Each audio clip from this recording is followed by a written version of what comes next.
बिस्मिल्लाहिर्रहमानिर्रहीम। अस्सलाम वालेकुम। डेली पाकिस्तान के साथ मैं हूं आपकी शेफ़ तैयबा यासिर। आज मैं बनाना सिखाऊंगी आपको क्रिस्पी फ्राइज़। मोस्टली आप फ्राइज़ बनाते हैं वो घर में हो जाती हैं ऑयली, नरम सी इस तरह बन जाती हैं, लेकिन आज मैं बहुत कम चीज़ों में आपको क्रिस्पी फ्राइज़ बनाना सिखाऊंगी। चलिए मैं आपको इंग्रेडिएंट्स बता देती हूँ। आलू, कॉर्नफ्लोर, नमक, इन 3 चीज़ों में मैं आपको क्रिस्पी फ्राइज़ बनाना सिखाऊंगी। सबसे पहले मैं आपको कटिंग बता देती हूँ कि इसके साथ क्या करेंगे, कटिंग किस तरह होगी।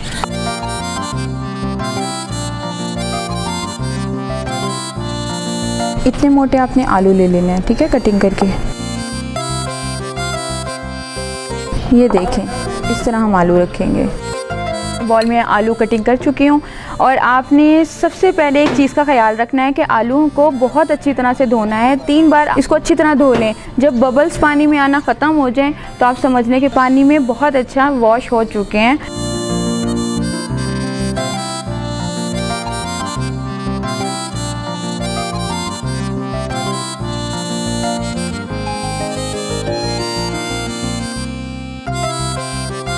मैंने कॉर्नफ्लोर और नमक डाल दिया हुआ है और इसको अच्छी तरह मिक्स कर लिया है। इतनी ज़्यादा क्वांटिटी में नहीं डालना कि बिल्कुल ही उसके ऊपर सिर्फ कॉर्नफ्लोर ही नज़र आए।